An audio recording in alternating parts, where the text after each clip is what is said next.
राधा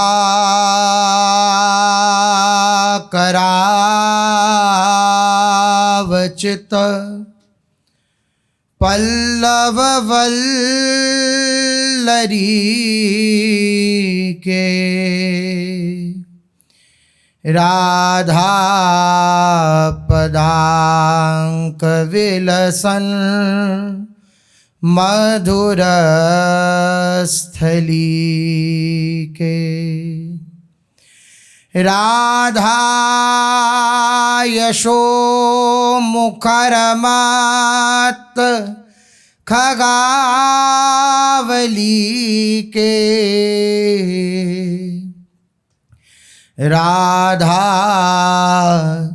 विहार विपिने रमता मनो में प्रेमानंदोत्पुलकित गात्रौ विद्युद्धाराधर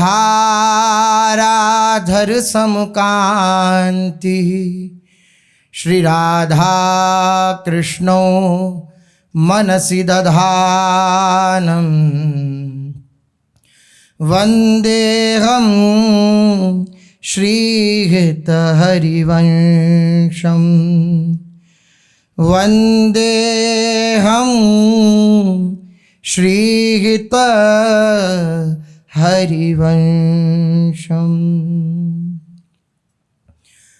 राधा राधा राधा राधा राधा राधा राधा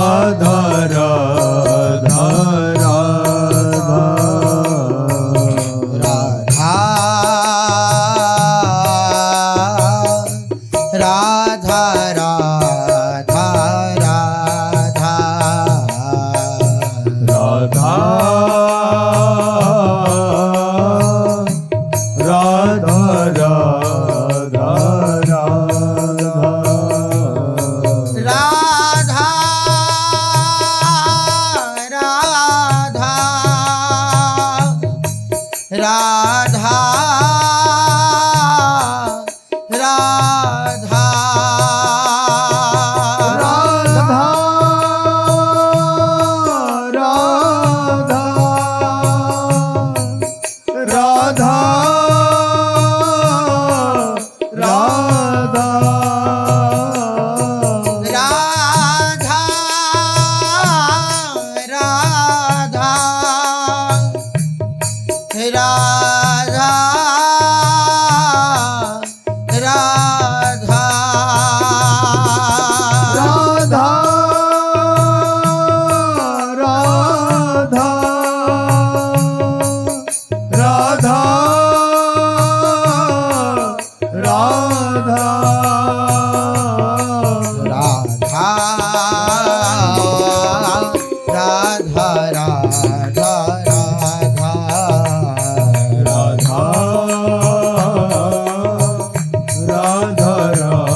राधा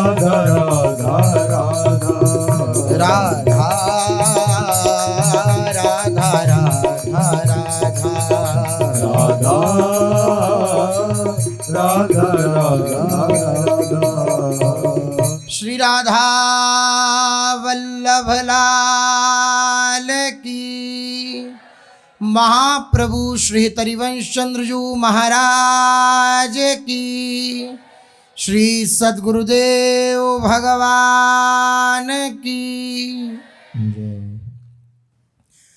रसघन मोहन मूर्ति ठाकुर श्री राधा वल्लभ लाल जू, अनंतानंत सखियों की प्राण सजीवन मूरी श्री लाडली जू, एवं इन युगल स्वरूपों को हृदय में नित्य नवीन रूप से दुलार करने वाले श्री सद्गुरुदेव भगवान के श्री चरणों में दंडवत प्रणाम है।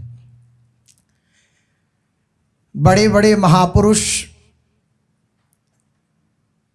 और इस मार्ग पे आए हुए प्रत्येक उपासक का जो आश्रय स्थल है वो भगवान की कृपा है। जिस कृपा का आश्रय लेकर बड़े से बड़े विघ्न को लांघ करके, बड़े से बड़े विघ्न को पार करके उपासक प्रियालाल तक पहुंच जाता है, इसके मूल में है भगवान की कृपा। जब किसी उपासक पर भगवान की कृपा होती है तो बड़ी से बड़ी परिस्थिति को वह क्षण मात्र में पार कर जाता है। जिस कृपा का आश्रय लेकर अनंत अनंत काल से अनंत अनंत जीव प्रभु की शरण में पहुंच गए, जिस कृपा का आश्रय लेकर बड़े बड़े ज्ञानी भी, गुरु कृपा का आश्रय लेकर बड़े बड़े ज्ञानी भी उस परम तत्व को प्राप्त कर जाते हैं, जिस कृपा का आश्रय लेकर बड़े बड़े सन्यासी, बड़े बड़े सिद्ध परमहंस भी उस सिद्धावस्था को प्राप्त करते हैं, उस परमहंस को जो स्थिति है उसको प्राप्त करते हैं। ये क्या है इसके मूल में? भगवान की कृपा। वही भगवान की कृपा, अगर हम कहें कि उस कृपा का स्वरूप क्या है, उस कृपा को अगर हमें प्रत्यक्ष देखना हो तो वह कैसे स्वरूप में प्रकट होगी, तो कृपा रूप जो वप धर्यो, वही भगवान की कृपा सद्गुरु के रूप में प्रकट होती है। वही भगवान की कृपा, जिस कृपा का आश्रय लेकर अनंत अनंत जीव तर जाते हैं, वही कृपा गुरु के रूप में प्रकट होती है। ये और कोई नहीं है, भगवान के हृदय का वात्सल्य, भगवान के हृदय की करुणा, भगवान के हृदय की कृपा ही मूर्त रूप में गुरु स्वरूप में विराजमान है। कृपा रूप जो वपु धर्यो, बंदौ गुरुपद कंज कृपा सिंधु नर रूप हरि। क्या है, कौन है? कृपा के समुद्र हैं श्री सद्गुरुदेव भगवान। जो इनके चरणों में आ गया, जो इनके चरणों का आश्रय ग्रहण कर लिया, तो बड़ी से बड़ी विपत्ति भी उसके लिए कुछ नहीं है। बड़ी से बड़ी विपत्ति को वह क्षण भर में पार कर सकता है, क्योंकि सच्चे हितैषी, सच्चे प्रेमी, सच्चे करुणा में प्रभु का जब आश्रय ले लिया तब उसे सब बेकार लगने लगता है। कैसी भी परिस्थिति हो, चित्त की एक बार स्मरण आ जाए कि है ना गुरुदेव, तो सारी चित्त का समाधान हो जाता है, सारे चित्त का क्लेश मिट जाता है। वो जो भी करेंगे मेरे लिए मंगल ही करेंगे, वह जो भी विधान करेंगे वो मेरे लिए सर्वोत्तम होगा। जैसे कोई बड़ा पिता, धनवान पिता सर्वोत्तम भोग सामग्री अपने पुत्र को देना चाहता है, सर्वोत्तम, उसकी जितनी सामर्थ्य है उस सामर्थ्य के अनुसार सर्वोत्तम भोग सामग्री देना चाहता है।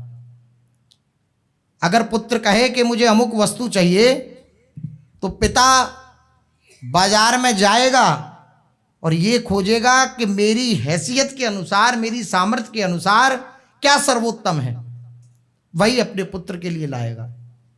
ऐसा जब एक सांसारिक पिता जो मोहग्रस्त है उसके अंदर ऐसा वात्सल्य है, तो जो कृपा के समुद्र श्री सद्गुरुदेव भगवान है उनके हृदय में कैसा वात्सल्य होगा।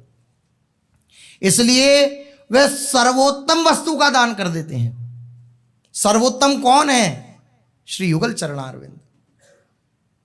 संसार के पिता उन युगल चरणारविंदों को प्राप्त नहीं करा सकते, लेकिन ये ऐसे पिता हैं जो उन युगल चरणारविंदों को हमारे सामने प्रत्यक्ष कर देते हैं।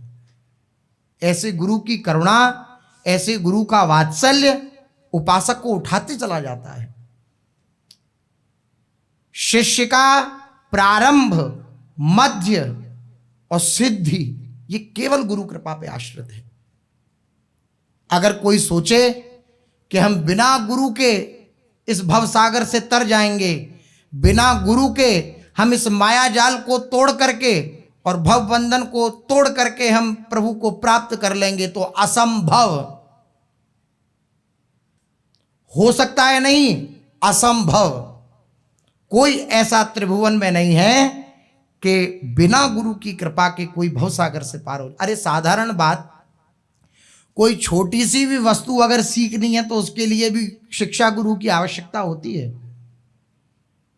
आप कहें कि हम जो है घर में रहते हैं और बहुत सारी किताबें ले आए हैं और किताबों को पढ़कर हम बहुत बड़े विद्वान बन जाएंगे, लेकिन किसी विद्यालय में शिक्षा ग्रहण नहीं करेंगे, तो कोई क्या कहेगा कि संभव ही नहीं है। क्योंकि शिक्षा का अर्थात उस ज्ञान का जो रहस्य है वे आप नहीं जानते। आप केवल पंक्ति पढ़ सकते हैं, लेकिन उस पंक्ति का जो रहस्य है, भावार्थ है, लक्ष्यार्थ है, उसको आप नहीं समझ सकते। वह कौन समझाएगा? जो उसमें रमा हुआ है। वो कौन है? वो गुरुदेव है। बिना गुरु के तो साधारण विद्या भी नहीं मिलती। बिना गुरु के तो साधारण व्यक्तित्व भी प्रदर्शित नहीं हो सकता। बिना गुरु के सबसे पहले माता ही गुरु होती है। वे आपको सिखाती है कि ऐसे चलो, ऐसे पहनो, ऐसे बैठो, इस प्रकार से व्यवहार में रहो, तब आपको उसका ज्ञान होता है। तो साधारण व्यवहार का भी ज्ञान बिना गुरु के कृपा के नहीं हो सकता, तो ये पारमार्थिक ज्ञान कैसे हो सकता है? तो कोई अगर अपने अहंकार में आकर ये बात कहता है कि हम बिना गुरु के भवसागर पार कर जाएंगे, बिना हमें किसी गुरु की आवश्यकता नहीं है, तो वो मूर्ख है। वह मूर्ख है। वह ये नहीं जानता कि ये बिल्कुल मूर्खतापूर्ण बात कर रहा है। इसलिए अगर महापुरुषों ने तो वर्णन किया, गुरु बिन भवनिधि तरह न कोई, जो बिरंच शंकर सम हुई। भगवान ब्रह्मा की बुद्धि के समान जिसकी बुद्धि हो और भगवान शंकर के समान जो तपस्वी हो, वह भी बिना गुरु कृपा के इस भवसागर से पार नहीं हो सकता। न पाई है बिन स्वामी अकेली, विपिन बसत वैराग्य जो लड़काई खेले। न किसी ने पाई, न कोई पाएगा बिना आचार्यों की शरणागत हुए। जब तक आचार्यजन, गुरुजन कृपा नहीं करते, तब तक कोई रस रहस्य को नहीं जान सकता। ना पाई है बिन स्वामी अकेली। बिना आचार्यों की कृपा के, बिना गुरु की कृपा के नहीं प्राप्त कर सकता। वैराग्य से रहता है, वृंदावन में रहता है, खूब कठोर साधन परायण है, लेकिन गुरु का आश्रय नहीं है, तो नहीं पा सकता इस रस रहस्य को, नहीं प्राप्त कर सकता उन युगल बिहारी के दर्शनों को। इसलिए अगर कोई कहीं पे भी है तो उसके पीछे गुरु का वरद हस्त है। जलते हुए संसार में अगर क्रांत है, क्लेशित है, दुखित है, और उस क्रांत, क्लेशित, दुखित चित्त को वह शीतल करना चाहता है, तो केवल एक ही उपाय है, गुरु के चरणारविंद। जब इन गुरु के चरणारविंदों की आश्रय वृत्ति जागृत होती है तो मन भागता है, कैसे पूर्ण रूपेण इन्हें प्राप्त करूं, कैसे इनकी आज्ञा में अपने जीवन को झोंक दूं। नहीं मन लगता उसका कहीं भी, नहीं संसार में रुचि रह जाती, नहीं घर परिवार में रुचि रह जाती, सब काटने को दौड़ते हैं। ऐसा प्रतीत होता है कि कहीं कोई प्रेम करने वाला नहीं मुझे, कहीं मुझे अपना कोई कहने वाला नहीं, ये सब नाटक कर रहे हैं। ऐसी वृत्ति हृदय में जागृत हो जाती है। कब? गुरु कृपा से, गुरु के वचन से जागृति होती है चित्त की, और जब चित्त की जागृति होती है तब ये भाव हृदय में आता है कि प्रभु की प्राप्ति की जाए। हरिराम व्यास जी कहते हैं, सोयो हुतो विषय मंदिर में, हित गुरु टेरी जगायो। मैं तो सो रहा था विषय मंदिर में, हम सब सो रहे हैं माया के इस जंजाल में, मोह निशा सब सोबनिहारा, देखई स्वप्न अनेक प्रकारा। अनेक प्रकार के स्वप्न देखते हुए, इस स्वप्न में ही अनेक प्रकार के स्वप्न देखते हुए, स्वप्न में स्वप्न देखते हुए हम सो रहे हैं। लेकिन कौन जगा सकता है? केवल गुरु जगा सकते हैं। गुरु कैसे जगाते हैं? ये नाम मंत्र दे करके, शब्द की बाण करके, शब्द की चोट करके गुरुदेव जगाते हैं। हित गुरु टेरी जगायो। मैं तो सो रहा था, और व्यास जी कहते हैं, अब तो व्यास बिहार बिलोकत शुक नारद मुनि गायो। बड़े बड़े महापुरुषों ने जिस बिहार रस का गान किया, मेरे गुरुदेव ने सोए हुए को मुझको जगाया, और उनकी कृपा से मैं इस नित्य विहार रस का साक्षात्कार कर पा रहा हूं। कौन है ऐसा जो इस दुर्लभ संयोग को प्रदान कर दे? कौन है ऐसा कि युगल चरणवार विंदों को प्रदान कर दे? केवल और केवल गुरु कृपा। इसलिए महापुरुषों ने यहां तक कह दिया कि प्रभु भी अगर सामने हो तो मैं प्रभु को पहले प्रणाम नहीं करूंगा, गुरुदेव को पहले प्रणाम करूंगा। क्योंकि वे जान गए कि जिनकी कृपा से, भगवान तो सर्वत्र हैं ही, सब समय है ही, और जब से हम उनसे बिछड़े हैं तब से वे हमारे साथ हैं ही, लेकिन इस बात का ज्ञान वो कहां करा रहे थे? लेकिन गुरुदेव ने वो ज्ञान कराया। इसलिए महापुरुषों ने कहा कि हरि से भी बड़े सद्गुरुदेव भगवान हैं, क्योंकि उनकी कृपा से मेरे हृदय का जो क्लेश था, अशांति थी, वो शांत हो गई। मेरे हृदय का, चित्त का समाधान हो गया। अगर गुरुदेव ना होते तो प्रभु तो थे ही, क्यों ना समाधान हो जाता मेरे चित्त का। लेकिन गुरुदेव की कृपा हुई तो उनकी कृपा से मेरे चित्त का समाधान हो गया। कैसी कैसी परिस्थितियों से प्रभु उपदेश देकर बचा लेते हैं, गुरुदेव बचा लेते हैं, ये हर समय उनकी कृपा देखने वाला समझ सकता है। हम फंसना चाहते हैं, हम बहुत तन्मय होना चाहते हैं किसी परिस्थिति में, अपने को बहुत समझदार समझ के, कि हमसे समझदार कौन हो सकता है इस त्रिभुवन में। उस समय ये चित्त में रहता है, हमसे ज्यादा समझदार कोई नहीं है, और नहीं समझ रहे हैं हमारी बात को, हमसे समझदार कोई नहीं है। लेकिन जैसे ही हम तन्मयता को प्राप्त होने लगते हैं किसी परिस्थिति में, इस प्रकार से इस स्थिति में आकर के, तब गुरुदेव कृपा का संचार करते हैं। क्या करते हैं? कि जो करने आए हो वो करो, जो नहीं करने आए उसके प्रति दृष्टि मत दो, वहीं दृष्टि दो, लक्ष्य पर दृष्टि दो। ये सब झूठा है। खूब अच्छा हो जाए तो झूठा है, और खूब बुरा हो जाए तो झूठा है। दोनों प्रकार से झूठा है। संसार में खूब मान सम्मान मिल जाए तो झूठा, और खूब अपमान मिल जाए तो झूठा। इधर मत देखो, इधर दृष्टि मत दो। किधर दो? प्रभु के चरणों में दृष्टि दो, अपने लक्ष्य के प्रति दृष्टि दो। ये बार बार कौन चेताता है? गुरु कृपा चेताती है। वो कभी वाग बाणों द्वारा, कभी अपनी दृष्टि द्वारा, कभी अपने चिंतन द्वारा पोषते रहते हैं अपने निज जन को, अपने शिष्य को गुरुदेव पोषते रहते हैं। कमठ अंड की नाई। कछुआ समुद्र में चला जाता है, वापस अंडा बाहर छोड़ देता है। चिंतन के द्वारा अंडे का पोषण करता है, चिंतन के द्वारा। ऐसे गुरुदेव चिंतन के द्वारा पोषित करते हैं अपने शिष्य को। जो समर्पित होता है, उनका बच्चा बन जाता है, चिंतन के द्वारा उसका पोषण करते हैं। बोले कि हमें तो गुरुदेव जानते ही नहीं, हम तो बस उसी दिन मिले थे जिस दिन दीक्षा हुई थी, उसके बाद तो कभी दर्शन ही नहीं हुआ, कभी हमारा तो नाम भी नहीं जानते गुरुदेव। ये भावना नहीं रखनी है। अखंड मंडलाकारम व्याप्तम येन चराचरम तत्पदम दर्शितम येन तस्मै श्री गुरुवे नमः। गुरुदेव का स्वरूप अस्थाई नहीं है, एक देशीय नहीं है, अखंड मंडलाकार स्वरूप है गुरुदेव का। हमारे हृदय में अगर गुरु के प्रति प्रेम झलक रहा है तो वो उनकी कृपा है। वो हमसे प्रेम करते हैं, तब उनके प्रति हमारे हृदय में प्रेम उत्पन्न हो रहा है। अन्यथा किसी की सामर्थ्य है उनको प्रेम कर सके, अरे हम कहाँ शरीर संसार में प्रेम करने वाले, हम क्या गुरुदेव से प्रेम कर सकते हैं? अगर हृदय में कहीं झलक रहा है उनके प्रति आसक्ति का भाव, अगर हृदय में कहीं झलक रहा है उनके प्रति ममता धारण करने का भाव, अगर हृदय में कहीं झलक रहा है उनके प्रति समर्पण करने का भाव, तो ये उनकी कृपा है। पहले उन्होंने हमें स्वीकार कर लिया है, तभी हमारे हृदय में ये भाव आया है। अगर वो स्वीकार न करते तो ये भाव आने की संभावना ही नहीं थी। उन्होंने हमें स्वीकार किया है, उनकी तरफ से स्वीकृति हुई है, तब यहां स्वीकृति दृढ़ हो रही है। उधर से स्वीकृति हट जाए तो आप भला बना के दिखाएं अपने हृदय में भगवान या गुरु के प्रति स्वीकृति। गुरुदेव के हृदय में अगर ये बात आ जाए कि ये आज्ञा पालन नहीं करता या थोड़े से वह रुष्ट होने की लीला करें, तो आप हृदय में मंत्र चला के देखें, नहीं चल सकता। उनकी कृपा कटाक्ष से चलता है, उनकी स्वीकृति से चलता है, उनकी स्वीकृति से उनमें प्रेम होता है, उनकी स्वीकृति से उनमें ममता होती है, उनकी स्वीकृति से उनमें आसक्ति होती है।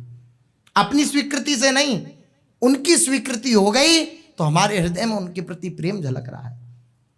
इसलिए केवल और केवल उनके चरणों का आश्रय, वो आपको ऐसी ऐसी परिस्थितियों से बचा लेंगे कि आप भी बाद में विचार करेंगे तो यूं कहेंगे कि बलिहारी गुरुदेव आपकी, मैं तो कभी बच ही नहीं सकता था इस परिस्थिति से, लेकिन आपके कृपा कटाक्ष ने बचा लिया। लेकिन वही इस बात को अनुभव कर सकता है जो व्यवहार से विलग है। व्यवहार हुआ, उस व्यवहार की सत्ता को मिटाने के लिए गुरुदेव ने लीला करी, और फिर हम व्यवहार में ही उसकी चर्चा करते रहें तो फिर अनुभव में नहीं आएगा। किसी प्रकार का व्यवहार हुआ, परिस्थिति आई और गुरुदेव ने उस व्यवहार को हटाने की चेष्टा करी, उसको हटाया, उस पर बाधा उत्पन्न करी, और हम व्यवहार में ही फंसकर उसकी चर्चा करने लगे तो ये बात नहीं आएगी। लेकिन एकांत हो गए और उनकी कृपा का आश्रय लिया तो ये बात समझ में आएगी कि मैं फंस रहा था, मुझे बचा लिया गया। मैं कहाँ छिन्न भिन्न हो जाता है इस जंजाल में फंसकर, लेकिन गुरुदेव ने मुझे बचा लिया। इसलिए बड़े बड़े महापुरुषों ने, देखो, सर्वम खल मिदम ब्रह्म, इस निष्ठा से युक्त सन्यासी जन भी जब अपने गुरुदेव को देखते हैं तो दंड सहित प्रणाम करते हैं। क्यों? क्योंकि उनकी कृपा से उन्हें वह पदवी मिली। मोक्ष का मूल क्या है? गुरु की कृपा। मोक्ष मूलम गुरु कृपा। बड़े बड़े सन्यासी जन भी अपने गुरुदेव के चरणों में बार बार वंदना करते हैं, बार बार प्रार्थना करते हैं कि आपके चरणों से हमारा लगाव लगा रहे, आपकी कृपा से ये जो अनुभूति हुई है ये हमेशा हमारे हृदय में चिंतन स्वरूप से विद्यमान रहे। बड़े बड़े महापुरुषों ने इसलिए गुरु को प्रभु से ऊंची पदवी पर विराजमान किया। बड़े बड़े महापुरुषों ने गुरुदेव की कृपा से ही उस स्वरूप को प्राप्त किया जिस स्वरूप को प्राप्त करके वे आनंदित हुए। इसलिए महापुरुषों ने कहा हम गुरु को छोड़ नहीं सकते हैं, भले ही हरि को छोड़ दें, क्योंकि हरि तो तब भी थे जब हम फंसे हुए थे, हरि तो तब भी थे जब हम क्लेशित थे, हरि तो तब भी थे जब हम माया के चंगुल में पिस रहे थे। लेकिन गुरुदेव के रूप में जब हरि आए तो उन्होंने हमें पिसने नहीं दिया, हमें निकाल लिया। हमें वे दिव्य सूत्र दे दिए कि जिन सूत्रों का आश्रय लेकर हम स्वच्छंद विचरण कर सकते हैं, जिन सूत्रों का आश्रय लेकर हम स्वच्छंद विचरण कर सकते हैं। ऐसे ऐसे उपासक हैं पूज्य महाराज श्री के चरणों में कि प्रत्येक गुरुदेव के वाक्य को मंत्र मान करके उस पर चलते हैं और उस प्रकार का अनुभव करते हैं। संसार में भी रह रहे हैं, गृहस्थी में रह रहे हैं, लेकिन गुरुदेव के वाक्यों को अपना जीवन बना लिया है तो वो उस प्रकार से अनुभव करते हैं, उस प्रकार से चेष्टा करते हैं। कोई अगर गाली दे तो तुरंत उनके हृदय में बात आती है कि नहीं, गुरुदेव ने कहा है कि ये सह जाओगे तो तुम्हारी स्थिति उठ जाएगी, तो सब सह जाते हैं, सब शमन हो जाता है उनके हृदय के चिंता का, सब शमन हो जाता है उनके हृदय की जलन का। क्या कारण? गुरुदेव के वाक्यों का आश्रय लिया। तो गुरु आश्रय से ये होता है, गुरुदेव अत्यंत कृपा स्वरूप में प्रकट होते हैं। कृपा रूप जो वप धर्यो, जो हरि का कृपा स्वरूप है वही गुरुदेव हैं। इसलिए महापुरुषों ने गुरुदेव को श्रेष्ठ माना। राम तजू पे गुरु ना बिसारूं।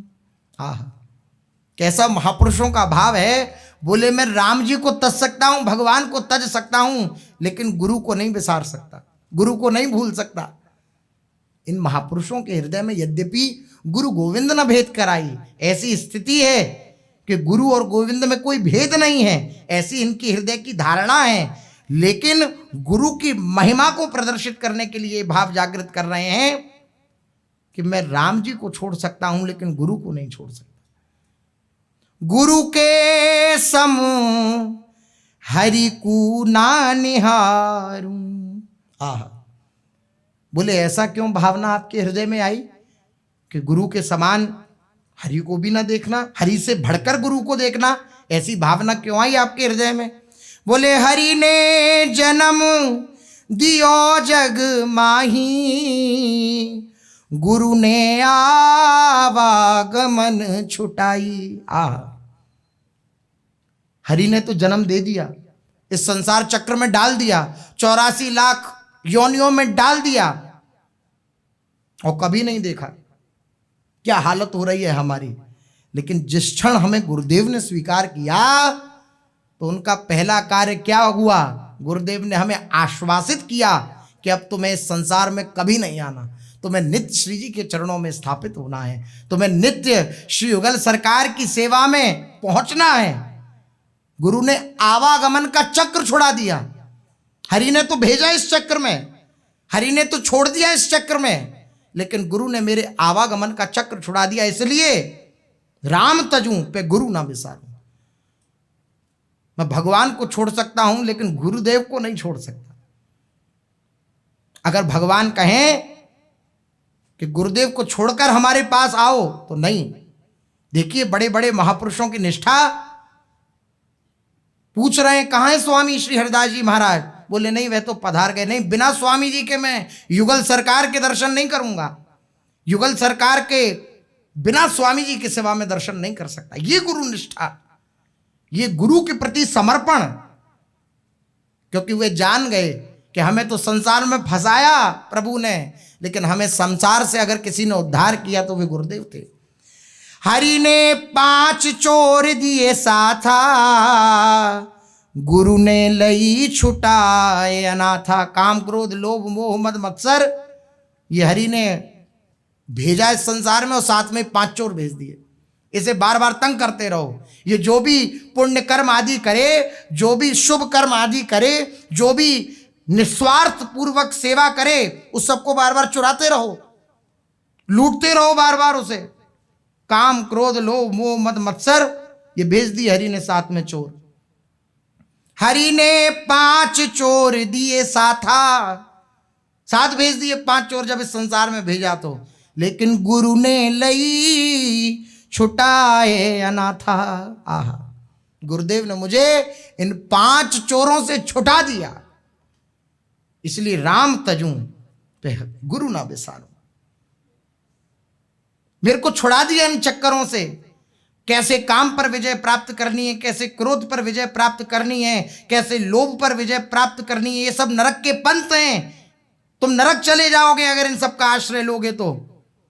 गुरुदेव ने मुझे वे सूत्र दिए, गुरुदेव ने वह मुझे शिक्षा दी, गुरुदेव ने वो सामर्थ्य दी। और सामर्थ्य क्या, गुरुदेव ही सामर्थ्य रूप में मेरे हृदय में आए और इन सब पर विजय प्राप्त करा दी। आश्वासन दिया, जहां मैं गिरा मुझे बार बार संभाला। जहां मुझे ऐसा प्रतीत हुआ इस मार्ग पर लाने का तो उनका कृपा प्रसाद है ही, लेकिन इस मार्ग की सिद्धि भी गुरु कृपा से ही।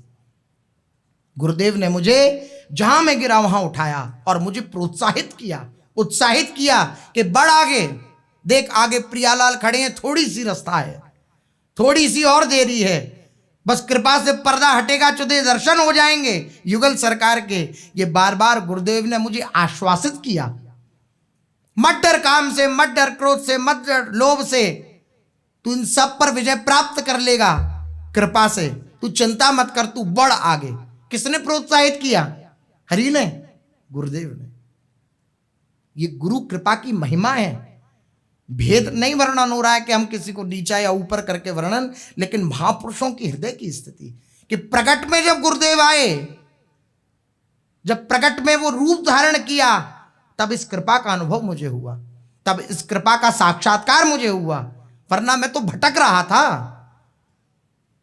मैं तो इधर उधर भटक रहा था, लेकिन उन्होंने मुझे स्वीकार करके मेरे आवागमन के चक्र को छोड़ा दिया। हरि ने कुटुंब जाल में गेरी, गुरु ने काटी ममता बेरी। आहा, हरि ने कृपा करी तो कुटुंब के जाल में मुझे घेर दिया। ये माता है, ये पिता है, ये पुत्र है, ये पत्नी है, ये तुम्हारे बालक हैं, ये तुम्हारी दादी हैं, ये तुम्हारे दादा हैं, इन सब कुटुंब जाल के चक्करों में मुझे ममता के जाल में घेर दिया। लेकिन जब गुरुदेव मुझे मिले, तब ये बंधन कटने लगे। आहा, नहीं सो माता पिता नहीं, मित्र पुत्र को नहीं। उन्होंने बताया कि अगर प्रभु के चरणों में संबंध जुड़ाने वाले नहीं है माता पिता, नहीं है प्रभु के चरणों में संबंध जुड़ाने वाले हमारे हितैषी जन, तो तजिए ताहि कोटि वैरी सम, यद्यपि परम स्नेही जाके प्रिय न राम वैदेही। जिनके श्री प्रियालाल प्रिय नहीं है, वो यद्यपि आपके प्राणों से भी प्यारे हों, लेकिन वैरियों के समान उनका परित्याग कर देना। मेरी सारी ममता की बेड़ियों को काट डाला। किसने काटा? गुरुदेव ने काटा, उनकी कृपा ने काटा, उनके कृपा कटाक्ष ने उन बेड़ियों को काट डाला, मेरी ममता की जंजीरों को काट डाला।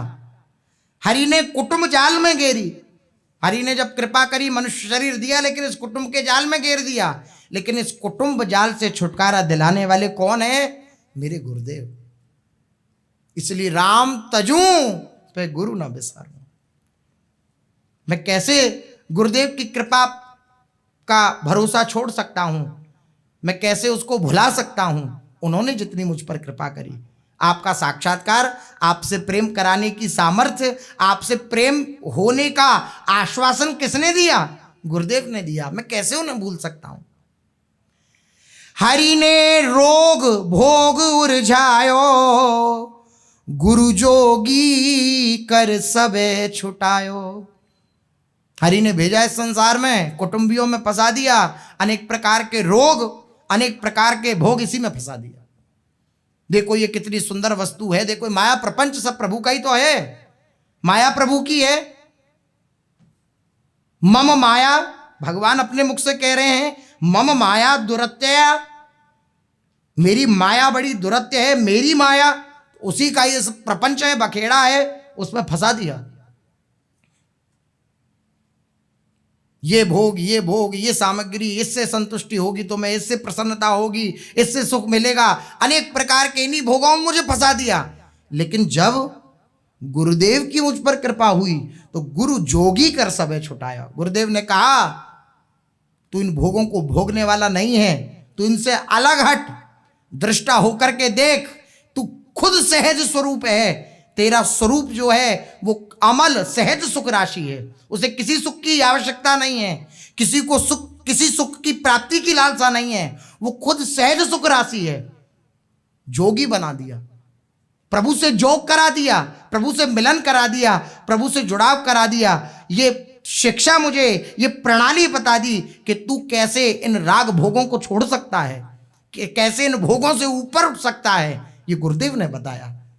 इसलिए राम तजूं पे गुरु ना बिसारूं। आहा, हरि ने कर्म भर्म भरमायो, गुरु ने आत्म रूप लखायो। हरि ने, ये तुम्हारा कर्म है, ये तुम्हारा कर्म है, धर्म ये कहता है, कर्म ये कहता है, इस प्रकार कितने विधि विधानों में उलझा दिया। लेकिन जब गुरु ने कृपा करी तब उन्होंने बताया कि तेरा परम धर्म क्या है। सवै पुंसाम परो धर्मो यदो भक्ति रधोक्षजे। तेरा परम धर्म केवल और केवल हरि का स्मरण है। और भगवान सब प्रकार की बातें करते हैं। शास्त्र जंगल है, उस जंगल में अगर पड़ जाओ तो भूल भुलैया है, कहीं कुछ बात पुष्ट हो रही है, कहीं कुछ बात पुष्ट हो रही है, कहीं किसी बात की महिमा, कहीं किसी बात की महिमा। तो अगर कोई केवल शास्त्रों का आश्रय लेकर के और मुक्ति पाना चाहे तो वो भटक ही जाएगा, उसका निर्णय ही नहीं हो पाएगा, चित्त का समाधान ही नहीं हो पाएगा। हरि के द्वारा प्रकट हैं ये सब। लेकिन जब गुरुदेव का आश्रय मिलता है तब शास्त्रों का रहस्य पता लगता है। शास्त्र कहना क्या चाहते हैं? धर्म का वर्णन है, धर्म अर्थ काम मोक्ष इन्हीं का वर्णन वेदादि शास्त्रों में है, लेकिन गुरुदेव जब कृपा करते हैं तो इसका रहस्य पता लगता है। तुम्हें परम धर्म का आश्रय लेना, तभी तुम मुक्त हो सकते हो। कौन क्या है परम धर्म? सवई पुंसाम परो धर्मो यदो भक्ति रधोक्षजे, हरि की भक्ति ही परम धर्म है। तो गुरु ने जब कृपा करी तो गुरु ने आत्म रूप लखाया, मेरे स्वरूप से मुझे परिचित करा दिया। तू इनका नहीं है, तू माता का नहीं, तू पिता का नहीं, तू अपने पुत्र पति आदि का नहीं है, तू किसका है? तू हरि का निजदास है। जीवेर स्वरूप होए नित्येर कृष्णदास, जीव का जो स्वरूप है वे क्या है? कृष्ण का दास। इस स्वरूप से परिचय करा दिया। किसने कराया? गुरुदेव ने कराया। हरि तो पहले से विद्यमान थे, उन्होंने नहीं कराया, गुरुदेव ने मुझे ये परिचय कराया कि संसार में तेरा कोई नहीं है, श्री राधा वल्लभ लाल बिन तेरो कोऊ नाही। ये किसने परिचय कराया? गुरुदेव ने कराया। इसलिए राम तजू पे गुरु ना विसारू, हरि ने मोसू आप छिपायो, गुरु दीपक देता ही दिखायो। हरि छुपते रहे, यद्यपि हृदय में ही विराजमान है। हृदय से अर्जुन तिष्ठति, भगवान कहते हैं मैं हृदय देश में ही निवास करता हूं। सर्वस्य चाहम हृदय सन्निविष्टो मत्त स्मृतिर ज्ञानम अपोहनम च, मैं हृदय में ही निवास करता हूं, हृदय में ही रहता हूं, लेकिन अपने को छुपाए कर रखा, माया का पर्दा लगा करके अपने को छुपा कर रखा। सर्वत्र प्रभु है, कहां कौन सी ऐसी जगह है जहां प्रभु ना हो? कहो सो कहां जहां प्रभु नहीं। सर्वत्र प्रभु विद्यमान है, लेकिन छुपे हुए हैं। इन छुपे हुए प्रभु को प्रकट किसने करा? गुरुदेव ने। गुरुदेव ने वे प्रेम दृष्टि दी, गुरुदेव ने वे ज्ञान दृष्टि दी, वे सुंदर अंजन लगा दिया आनंद का, प्रेम का, कि जिस अंजन को लगाने के बाद श्री युगल सरकार का साक्षात्कार हो गया। प्रेमांजन वह गुरु ने प्रदान किया। ज्ञानांजन शलाकया चक्षुरुण मिलितम येन तस्मै श्री गुरुवे नमः।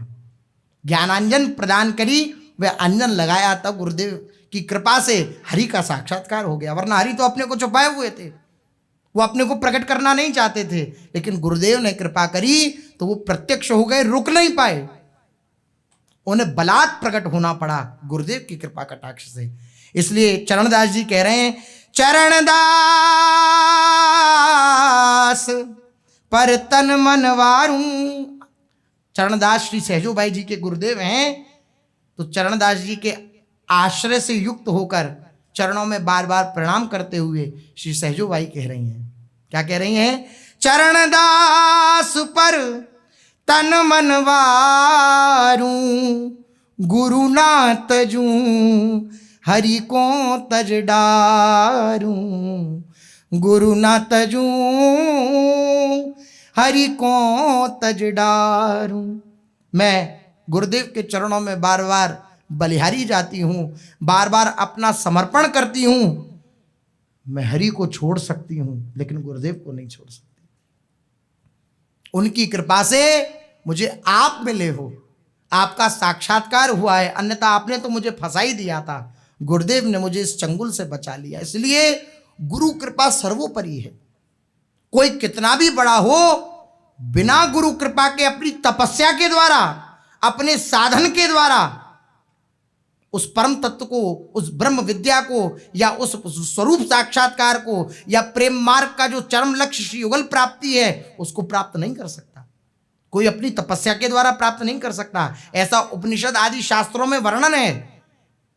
किसी ने ये हृदय में धारणा करी कि मैं तपस्या के द्वारा प्रभु को प्राप्त कर लूंगा, तपस्या के द्वारा मैं ब्रह्म विद्या को प्राप्त कर लूंगा, तो शास्त्रों में ऐसा वर्णन नहीं प्राप्त हुई।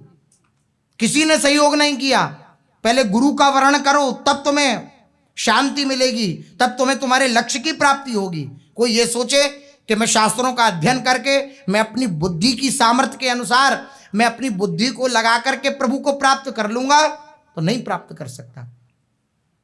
कनखल के समीप गंगा किनारे थोड़ी दूर के अंतर से महर्षि भरद्वाज तथा महर्षि रैभ्य के आश्रम थे।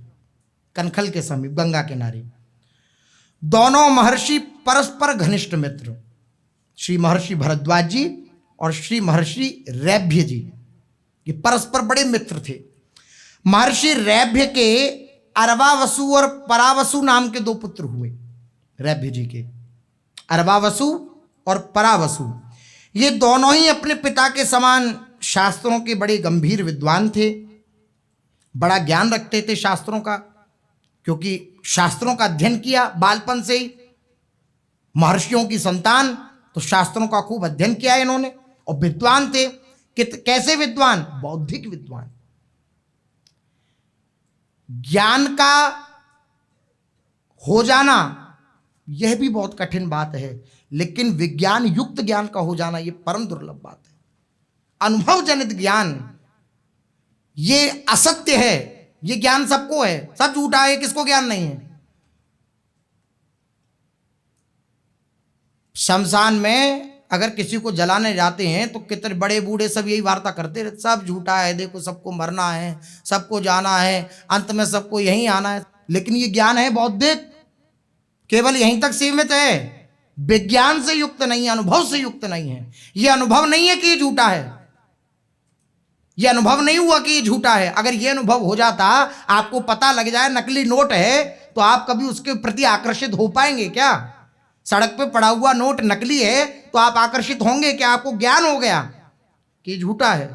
इसी प्रकार अगर ये सत्यता से हृदय में बैठ जाए कि सब झूठा है, तो कोई उसके प्रति आकर्षित हो पाएगा क्या? तो ज्ञान में और विज्ञान से ज्ञान में होना बड़ा अंतर है। तो इन्हें बहुत विद्वता थी इनके, लेकिन ऐसी विद्वता से क्या लाभ जो रहस्य का ही पता न लगे। महर्षि भरद्वाज तपस्वी थे, अध्ययन अध्यापन में उनकी रुचि नहीं थी, शास्त्रज्ञ न होने के कारण उनकी ख्याति भी महर्षि रैभ्य की अपेक्षा कम थी। उनके एक पुत्र थे यवक्रीत। यवक्रीत पिता के समान यवक्रीत भी अध्ययन से अलग ही रहे, परंतु उन्हें समाज द्वारा अपने पिता की उपेक्षा और महर्षि रैभ्य तथा उनके पुत्रों का सम्मान देखकर बड़ा दुख होता। रैभ्य के जो पुत्र थे, जो ऊपर वर्णन हुआ, अरवावसु और परावसु, ये विद्वान, और रैभ्य परम विद्वान, उनकी ख्याति भी बहुत।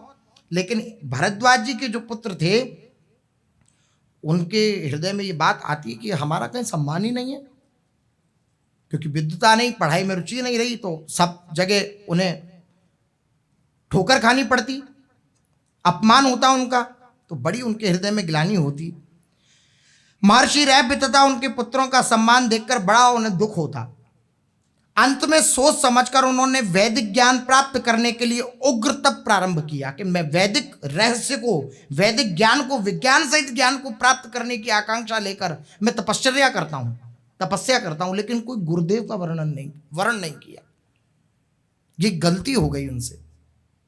खूब तपस्वी हैं, ब्राह्मणों का धन है, ब्रह्मर्षियों का धन है तपस्या, खूब तपस्वी हैं, खूब तपपरायण हैं, लेकिन गुरुदेव का वर्ण नहीं किया, गुरुदेव का आश्रय ग्रहण नहीं करा। लेकिन तपस्या कहना, पंचाग्नि तापते हुए प्रज्वलित अग्नि से अपना शरीर वे संतप्त करने लगे।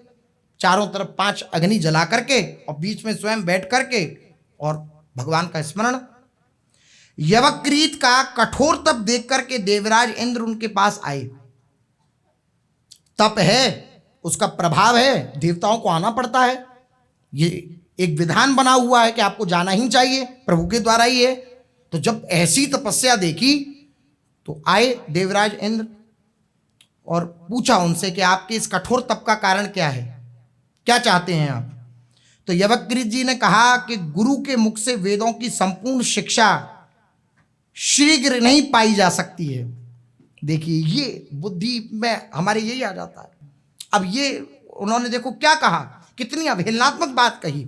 इंद्र से बोले, जब उनकी तपस्या से रीझ कर इंद्र आए कि आपने बड़ी कठोर तपस्या करी, आप बताइए क्या करें?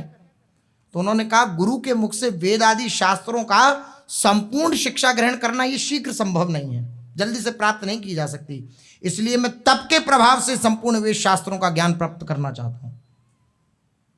इंद्र ने कहा कि आपने सर्वथा उल्टा मार्ग पकड़ रखा है,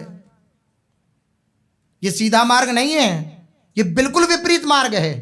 ऐसे किसी को ज्ञान प्राप्त हुआ ही नहीं। तस्मात् गुरुम प्रपद्येत, भगवान का आदेश है कि अगर हृदय में ये लालसा है, इस रहस्य को जानूं संसार क्या है, इस रहस्य को जानूं कि मैं कौन हूं, तो सबसे पहली बात यह है, सबसे पहली सीढ़ी यह है कि गुरुदेव का आश्रय ग्रहण किया जाए। तस्मात् गुरुम प्रपद्येत, गुरु का आश्रय ग्रहण करना सर्वोपरि है। और आप बिल्कुल विपरीत रीति से चल रहे हैं। अरे आपको शास्त्रों का ज्ञान चाहिए, शास्त्रों की विद्या आप जानना चाहते हैं, शास्त्रों के रहस्य को आप जानना चाहते हैं, बिना गुरु आश्रय के संभव नहीं है। आपकी रीति बिल्कुल अलग है। आप जाइए गुरु के पास और गुरु के पास जाकर के अध्ययन कीजिए। इस प्रकार व्यर्थ जीवन नष्ट करने से क्या लाभ है? आपका समय ही बर्बाद हो रहा है। लेकिन अपनी निष्ठा के आगे जो अहंकारी मनुष्य होता है वो किसी को नहीं समझता, वो नहीं माने। इंद्र तो चले गए किंतु यवक्रीत ने तपस्या नहीं छोड़ी, तपस्या करने लगे। उन्होंने और कठोर तप प्रारंभ कर दिया। देवराज दया करके फिर पधारे, फिर बोले कि ब्राह्मण देवता, आपका ये जो उद्योग है ये बुद्धिमत्ता युक्त नहीं है। बुद्धिमान पुरुष ऐसा नहीं करते हैं। आप अपनी बुद्धि को सत्य वस्तु में लगाइए, जो सत्य बात है उस अनुसार चलिए, गलत तरीके से मत चलिए। किसी को गुरु मुख से पढ़े बिना विद्या प्राप्त हो ही नहीं सकती है। जब तक गुरु का आश्रय ग्रहण नहीं होता तब तक कोई भी विद्या प्राप्त नहीं हो सकती है। और फिर आप तो ब्रह्म विद्या का साक्षात्कार करना चाहते हैं, शास्त्रों के रहस्य को समझना चाहते हैं, ये संभव ही नहीं है। और अगर किसी को प्राप्त हो भी जाए, कोई बहुत बुद्धिमान हो और वो कहे कि नहीं हम तो शास्त्र पढ़ के ही अपने को बहुत बड़ा सिद्ध घोषित कर देंगे, तो कह रहे हैं किसी को गुरु मुख से पढ़े बिना विद्या प्राप्त हो तो वह सफल नहीं होती है। आप शास्त्रों में वर्णित हैं सारे मंत्र, अनुष्ठान की पद्धतियां वर्णित हैं। उन शास्त्रों में देख करके मंत्रों को ग्रहण करके और उसके अनुसार अनुष्ठान पद्धति करिए, आपको सफलता नहीं मिलेगी। गुरु प्रदत्त नाम, गुरु प्रदत्त मंत्र के द्वारा सिद्धि प्राप्त होती है।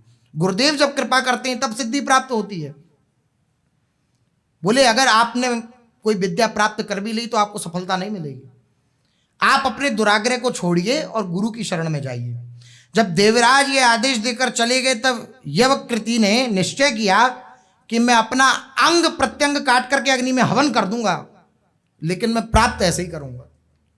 ये होता हठ, ऐसा हठी समर्पित नहीं हो सकता। उन्होंने कहा कि जब देवराज इंद्र इतने पे भी नहीं मानने, मैंने इतनी तपस्या कर ली, अब मैं ऐसा करता हूं कि एक एक अंग को अपने को काटूंगा और हवन कुंड में अग्नि का मंत्र लेकर के और अग्नि को समर्पित करूंगा। अग्निदेव प्रकट होंगे। उन्होंने तपस्या से ही विद्या पाने का आग्रह रखा।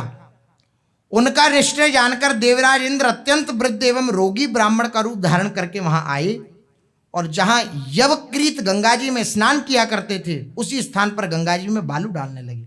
अब इंद्र के समझाने पर भी नहीं समझ रहे तो बार बार इंद्र क्यों समझा रहे हैं? क्योंकि कर शुभ कर्म रहे हैं। जैसे हम बिना गुरुदेव के नाम स्मरण कर रहे हैं तो वो निर्बीज नाम है, लेकिन जब गुरु प्रदत्त वही नाम हमें गुरु के मुख से मिल जाता है तो वो सबीज हो जाता है, वह सिद्धि प्राप्त कराता है। लेकिन जो हम बिना गुरु प्रदत्त नाम रट रहे हैं, क्या वह निष्फल जाएगा? निष्फल तो नहीं जाएगा ना, वो गुरु की प्राप्ति कराएगा। तो कर शुभ कर्म रहे हैं, इसलिए बार बार इंद्र को आना पड़ रहा है, बताना पड़ रहा है सही मार्ग। अब जब देखा कि ये नहीं मान रहे हैं, अब अग्निकुंड में सारे अंगों को काट काट के डालने लगे, तो रोगी ब्राह्मण का रूप धारण करके इंद्र आए और जहां यवकृत गंगा जी में स्नान किया करते थे उसी स्थान पर गंगा जी में बालू डालने लगे। गंगा जी में स्नान यवकृत करते थे आके रोज, और वहीं अपने हाथों से बालू डालने लगे। यवकृत जब स्नान करके आए तब उन्होंने देखा कि एक दुर्बल वृद्ध ब्राह्मण और बार बार अंजलि में बालू भरता है और बार बार लेकर के गंगा जी में डालता है। उन्होंने पूछा, विप्रवर आप ये क्या कर रहे हैं? बार बार आप अपनी अंजलि में बालू भरते हैं, बार बार गंगा जी में डालते हैं, क्या प्रयोजन है इस कार्य का? तो वृद्ध ब्राह्मण जो इंद्रिय थे उन्होंने उत्तर दिया कि लोगों को यहाँ गंगा के उस पार जाने में बड़ा कष्ट होता है, पार नहीं कर पाते हैं, इसलिए मैं गंगा पर पुल बांध रहा हूं। अब कोई अंजलि से पुल बांध सकता है? यूं आप रोज पहुंचो, जैसे ही आप डालोगे गंगा जी में जल तो बह जाएगा। पुल बंध सकता है कहीं? उसकी प्रक्रिया है, उसके द्वारा पुल बांधा जा सकता है। बोले वो लोगों को कष्ट होता है रोज गंगा जी पार करने में, इसलिए मैं आया हूं और गंगा जी पर रोज ये अंजलि बांध के और ये जो डाल रहा हूं मैं रज, इससे पुल बन जाएगा तो सबको आसानी रहेगी जाने आने में। आप तो ये मूर्खों जैसी क्रिया कर रहे हैं। आप इस महाप्रवाह को, गंगा जी की का महाप्रवाह है, उस महाप्रवाह को बालू से किस प्रकार बांध सकते हैं? इसलिए आप ऐसा करिए, इस असंभव कार्य को छोड़ दीजिए और जो कार्य हो सके, जो संभव हो इस कार्य के लिए, उसके लिए प्रयत्न कीजिए। वृद्ध डाल रहे थे बालू, एकदम घूमे इंद्री थे और घूम करके कहा, यवक्रीत, तुम जैसे तपस्या के द्वारा वैदिक ज्ञान प्राप्त करना चाहते हो, वैसे मैं भी ये कार्य कर रहा हूं। तुम भी चाहते हो मैं तपस्या के द्वारा ज्ञान प्राप्त कर लूं, और वो संभव नहीं है, वो तुम्हारी दिशा ही गलत है, जैसे तुमने मेरी दिशा को गलत बताया। तुम यदि असाध्य को साध्य कर सकोगे तो क्या मैं नहीं कर सकूंगा? ये असाध्य है, कभी कोई बिना गुरु की कृपा के उस चरम लक्ष्य को प्राप्त नहीं कर सकता। तो जब तुम इस असाध्य को साध्य कर सकते हो तो क्या मैं इस असाध्य को साध्य नहीं कर सकता? ब्राह्मण बोला, आप यवक्रीत से इस बात को समझो। यवक्रीत बोले, आप कौन है? बोले, मैं वही हूं जो बार बार आके तुम्हें समझा रहा हूं। कान पकड़े यवक्रीत जी ने और गुरु का आश्रय ग्रहण किया, तब उन्हें शास्त्रों के रहस्य का ज्ञान हुआ। इसलिए कोई कितना भी बड़ा तपस्वी समझे अपने आप को, कोई कितना भी बड़ा ज्ञानी समझे आपको, खूब अपने आप को खूब बुद्धिमत्ता से युक्त समझे, मेरे में खूब बुद्धि है, तब भी वो बिना गुरु की कृपा के इस भव सागर से पार नहीं हो सकता। इसलिए जो भगवान का कृपा स्वरूप है, कृपा वपु है, वही गुरुदेव के रूप में प्रत्यक्ष है। इन गुरुदेव के चरणों का आश्रय लेकर, इनकी मुस्कान के सहारे हम इस भव सागर से पार हो जाएंगे। शेष चर्चा आगे। श्री राधा वल्लभ लाल की जय।